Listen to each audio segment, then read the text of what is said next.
अस्सलाम वालेकुम। Welcome to my YouTube channel. Chapter real and complex number में नए topic radicand real and index number के साथ हाजिर हूँ। ये टॉपिक जो है जिसमें वी ऑल नो, अगर सपोज ये लिखा हुआ है 25 स्क्वायर रूट ऑफ 25, तो हमें पता होना चाहिए ये जो स्क्वायर रूट सिंबल है it is called radical sign. उसको हम कहते हैं रेडिकल साइन। और रेडिकल साइन के अंदर जो नंबर स्क्वायर रूट वैल्यू लिखी होती है इसको हम कहते हैं radicand. It is called radicand. और the number which is not, अगर यहाँ पे कोई नंबर मेंशन नहीं है तो ये अंडरस्टूड है कि यहाँ पे बेसिकली 2 है। और इस नंबर को जो है वो कहते हैं इंडेक्स नंबर। ये इंडेक्स नंबर कहलाता है। अगर तो कोई नंबर यहाँ मौजूद नहीं है तो अंडरस्टूड है कि यहाँ पे 2 है, क्योंकि हम स्क्वायर रूट कहते हैं तो स्क्वायर रूट का मतलब ये है कि यहाँ पे 2 है। इंडेक्स नंबर जो है वो 2 है। अगर सपोज यहाँ पर इस तरीके से है, यहाँ 3 है, यहाँ 27 है, तो इसका मतलब ये होगा कि ये रेडिकल साइन हो गई। 27 जो है ये रेडिकेंट हो गया। और ये 3 जो है इसको कहते हैं इंडेक्स नंबर। तो जो अंदर वैल्यू लिखी है वो रेडिकेंट है, जो स्क्वायर रूट का सिंबल है उसको रेडिकल साइन कहते हैं। और जो यहाँ पे नंबर, अगर तो कोई नंबर नहीं लिखा हुआ तो अंडरस्टूड है कि वहाँ पे 2 है, इंडेक्स नंबर। और अगर दिया हुआ है, सपोज हम यहाँ पे, अगर मैं जैसे मैंने लिखा है यहाँ पे 5, तो इसको मैं हाउ टू रीड, इसको मैं कैसे पढ़ूंगा? इसको मैं पढ़ूंगा स्क्वायर रूट ऑफ 5। लेकिन अगर सपोज यहाँ पे 5 ही दिया हुआ है, लेकिन अब यहाँ क्योंकि यहाँ पे कोई इंडेक्स नंबर नहीं था तो ये स्क्वायर रूट पढ़ा जाता है। लेकिन अगर यहाँ पे 3 दिया हुआ है तो इसको हम पढ़ेंगे क्यूब रूट। जब भी इंडेक्स नंबर 3 होगा तो हम उसको पढ़ेंगे क्यूब, तो ये जाएगा क्यूब रूट ऑफ 5।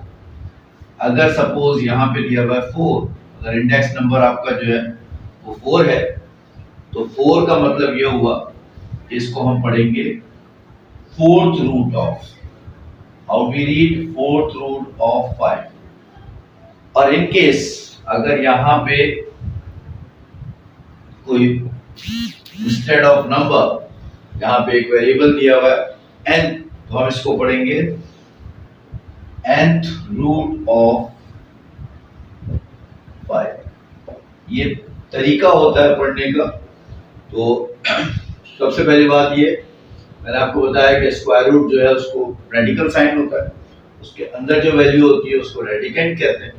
और जो बाहर नंबर है, जो स्क्वायर रूट के बाहर, रेडिकल साइन के बाहर जो है, अगर तो कोई नंबर नहीं है तो वो 2 को शो करता है, स्क्वायर को शो करता है 2 को। और अगर नंबर 3 दिया हुआ है तो उसको हम क्यूब रूट पढ़ते हैं। अगर 4 दिया हुआ है तो फोर्थ रूट, और n दिया हुआ है तो n रूट। अगर हम इसको दूसरे तरीके से लिखना चाहें तो ये बात हमें पता होनी चाहिए कि अगर ये अंडर रूट 5 है तो जब भी आप इसको, इसका रेडिकल साइन को रिमूव करेंगे तो इसकी पावर, जो भी nth रूट पावर होती है वो दरअसल उसकी अपॉन में पावर बन जाती है। यहाँ पे 2 है तो ये जाएगा 5 की पावर 1/2। और अगर यहाँ पे सपोज ये दिया हुआ था 3, तो ये हो जाएगा 5 की पावर 1/3। द सेम वे अगर यहाँ पे 4 है तो ये हो जाएगा 5 की पावर 1/4। और इन केस अगर यहाँ पे n पावर दी हुई है तो ये हो जाएगा 5 की power 1/n। It's very easy.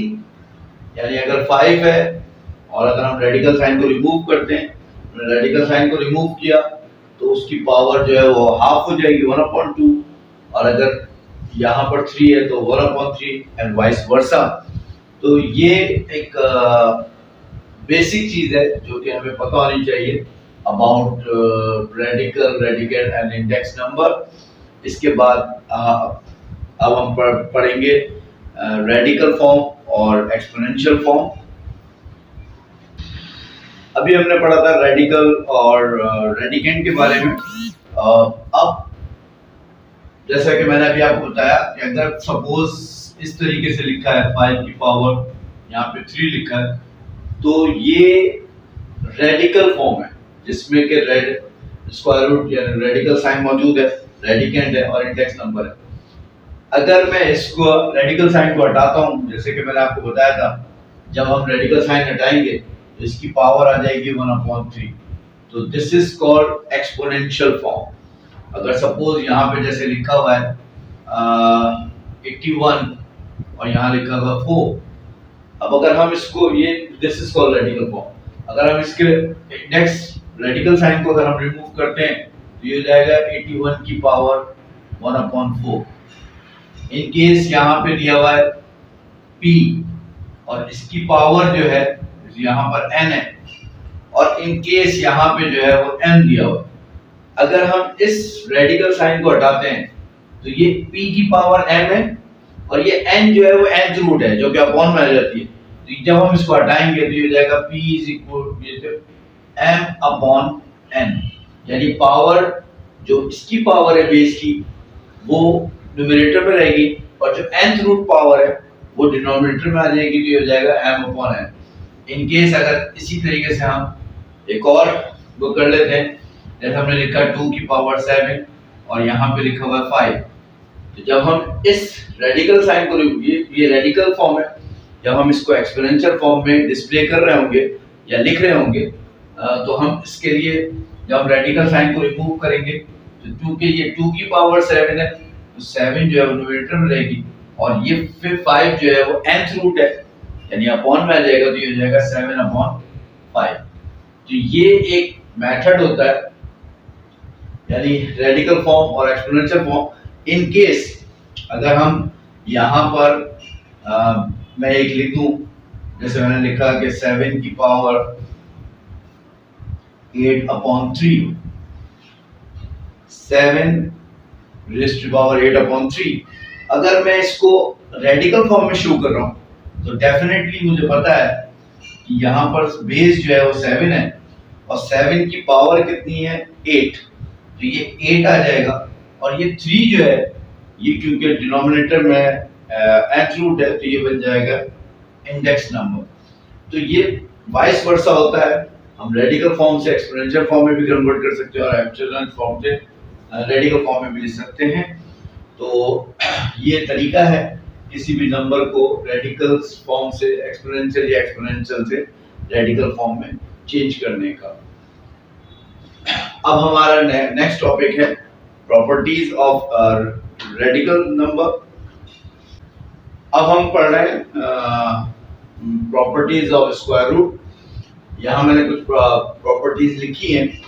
सबसे पहली बात तो ये बात याद रखिएगा, अगर किसी भी रेडिकल साइन के अगर इंडेक्स नंबर सेम है तो उसके अंदर की जो वैल्यूज हैं वो हम आपस में मल्टीप्लाई कर देते हैं। जैसे मिसाल के तौर पे अगर यहाँ पे लिखा हुआ है 5 और यहाँ पे 3 लिखा है और यहाँ लिखा हुआ है 4 और यहाँ 3 है, अब आप देख सकते हैं कि इस दोनों के इंडेक्स नंबर जो है वो क्यूब, यहाँ भी क्यूब रूट है यहाँ भी क्यूब रूट है। जब ये दोनों सेम है तो इसका मतलब ये हुआ कि हम इसको 3 लिखकर और 5 को मल्टीप्लाई कर देंगे 4 से, तो हम यहाँ लिख सकते हैं 5 मल्टीप्लाई बाय 4 और हम इसको लिख सकते हैं 20 भी लिख सकते हैं क्योंकि 5 4 20 हो जाएगा। तो जब इंडेक्स नंबर सेम होंगे तो अंदर के जो बेसिस हैं रेडिकेंड है वो आपस में जो है वो मल्टीप्लाई यानी एक साथ लिखे जा सकते हैं। ये एग्जाम्पल हो गई। इसके बाद द सेम वाइस वर्सा, ये मल्टीप्लाई हो रहे थे ये डिवाइड हो रहे हैं। यहाँ भी इंडेक्स नंबर जो है वो 2 है, स्क्वायर है, ये भी स्क्वायर है, तो हम इसको जो है वो एक साथ देख सकते हैं। फॉर एग्जाम्पल यहाँ वही बात आ गई कि अगर मिसाल के तौर पे यहाँ पे p दिया हुआ है 3 अपॉन और यहाँ भी क्यूब रूट दिया हुआ है और यहाँ दिया हुआ है क्यूब, तो क्योंकि यहाँ पे ये इसके क्यूब जो इंडेक्स नंबर है वो सेम है तो हम उसको एक ही दफा लिखेंगे और वो जो बेसिस है जो रेडिकेंड है उसको हम जो है एक ही रेडिकल साइन के अंदर लिख देंगे।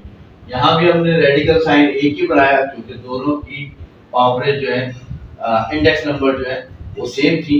सपोज आप यहाँ 3 के बजाय कुछ भी ले लें, अगर आप यहाँ 5 ले लें तो बात वही है, तो आप यहाँ पे क्या लेंगे 5, इससे कोई फर्क नहीं पड़ता। कोई भी एग्जाम्पल आप 5 ले लें, लेकिन इंडेक्स नंबर सेम होंगे तब रेडिकल जो है वो एक ही रेडिकल के साइन के अंदर जो है वो लिखा जाएगा। ये जो है ये कंडीशन एक बार याद रखिएगा, जब भी रेडिकल साइन डिनोमिनेटर में आए तो इसको इररेशनलाइज कहते हैं, इररेशनल कंडीशन कहते हैं। और इररेशनल कंडीशन को रैशनलाइज करने का एक मेथड होता है। सपोज आपको यहाँ पे दिया हुआ है a अंडर रूट a और आपने इसको इररेशनल से रैशनल करना है, यानी इररेशनल कंडीशन है और आपने उसको चेंज करना है टू रैशनल, यानी इररेशनल। ये इररेशनल है, ये इररेशनल है और ये रैशनल है। यानी अगर डिनोमिनेटर में रेडिकल साइन दी भी हो, जब भी अपॉन के यानी डिनोमिनेटर में अगर रेडिकल साइन है तो वो इररेशनल कंडीशन कहलाती है। उसको रैशनलाइज करने का मेथड ये होता है, आपको जब भी अगर कभी रैशनलाइज करना हो तो इसका तरीका ये होता है कि वो जो वैल्यू जो डिनोमिनेटर में उसको आप ऊपर मल्टीप्लाई भी कर दें और नीचे डिवाइड भी कर दें, तो इससे फर्क ही पड़ेगा कि ये a और ये अंडर रूट a आपस में मल्टीप्लाई कर रहे हैं, ये मल्टीप्लाई करके ऊपर हो जाएगा और ये अंडर रूट a। अभी आपको मैंने ये बात बताई है कि अगर इंडेक्स नंबर सेम हो तो अंदर के जो रेडिकेंड होते हैं वो एक साथ लिख लिए जाते हैं। तो यहाँ पर क्योंकि ये इंडेक्स नंबर है, ये इंडेक्स नंबर सेम है तो इसको एक ही दफा लिखेंगे और ये a जो है ये a और ये a मिलकर a स्क्वायर हो गया। अभी हमने पीछे पढ़ा है कि जब यहाँ इसको ये रेडिकल स्क्वायर और ये रेडिकल साइन जो है कट जाएगा। ये मैंने जैसे आपको बताया था कि अगर यहाँ पर a2 लिखा हुआ है तो जब a2 और जब हम इसको हटाएंगे तो यहाँ पर आ जाएगा 1/2, तो ये 2 और 2 कट के आपके पास बच जाएगा क्या, a बच जाएगा। तो डेफिनेटली हम डायरेक्ट रेडिकल को स्क्वायर से कैंसिल कर देते हैं क्योंकि यहाँ पे कोई नंबर नहीं है तो यहाँ पे 2 है, तो वो 2 जो है दरअसल 1/2 हो गया, कैंसिल हो जाएगा। तो आपके पास बचेगा a अंडर रूट a/a। तो फिर ये a और a कैंसिल हो रहा है तो ये आपका जो है खाली आपका बच जाएगा अंडर रूट a। तो ये आपको सेटिस्फाई हो गई ये प्रॉपर्टी कि जब भी इस तरीके से दिया हुआ हो तो उसको हम रैशनलाइज करने के लिए ये मेथड यूज करते हैं। इसके बाद अभी जैसे मैंने बताया कि यहाँ रेडिकल साइन क्योंकि देखें यहाँ भी इंडेक्स नंबर सेम है, स्क्वायर है, तो दोनों को जब हम एक ही उसमें लिखेंगे a/a तो डेफिनेटली ये a और ये a कट गया।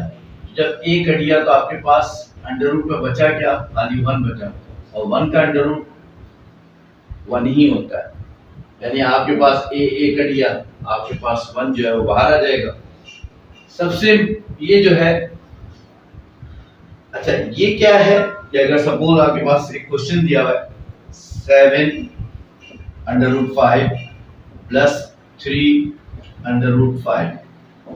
अब आपके पास अगर ये ऐसा एक क्वेश्चन है जिसमें के रेडिकल साइन जो है वो सेम है, जब रेडिकल साइन अगर सेम हो, रेडिकल साइन के बाद ये रेडिकेंड, अगर ये आपके रेडिकेंड जो है वो आपके सेम हो, यानी रेडिकेंड जो है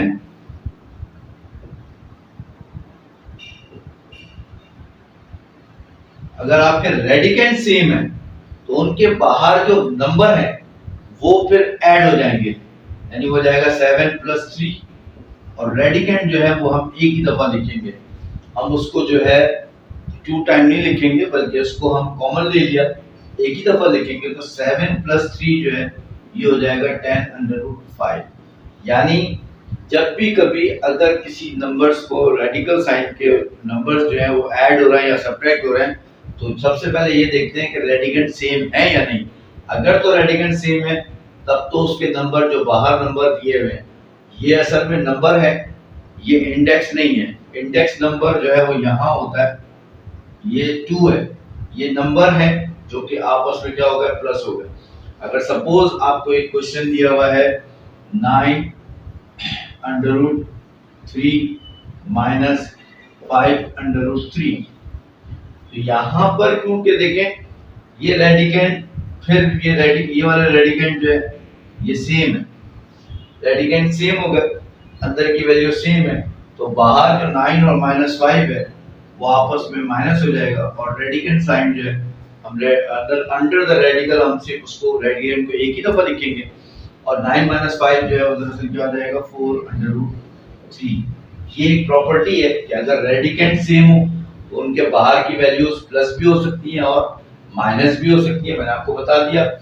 और अब ये लास्ट ये जो प्रॉपर्टी है, इस प्रॉपर्टी के अंदर सिंपल सी बात ये है कि एक बात याद रखिएगा, अगर किसी की पावर ये a की पावर -2 है, मैं इसको अगर ओपन करके रखूं तो ये यूं हो रहा है, a की पावर -2 और b की पावर भी क्या हो रही है -2, यानी a की पावर भी -2 है और b की पावर भी -2 है।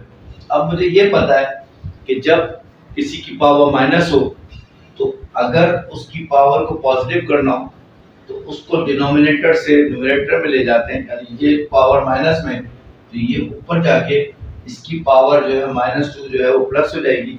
इसी तरह ये a की पावर -2 है, जब ये नीचे लेके जाएंगे इसे तो ये -2 पावर जो है ये प्लस हो जाएगी। सपोज आपके पास अगर इस तरह कोई क्वेश्चन दिया हुआ है, आपको दिया हुआ है a -7 अपॉन b -3, तो याद रखिएगा ये जो पावर a की पावर -7 है, ये जब नीचे जाएगा तो ये a की पावर प्लस हो जाएगी, और इसी तरीके से b की पावर -3 यानी पावर माइनस में जब ये ऊपर जाएगा तो ये b की पावर हो जाएगी 3।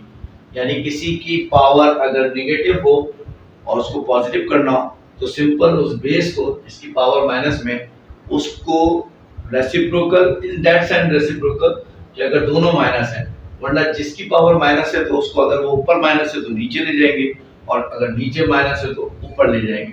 तो इसी तरीके से यहाँ पर भी ये a की पावर -2 है, ये b की पावर -2 है, जब हम इसको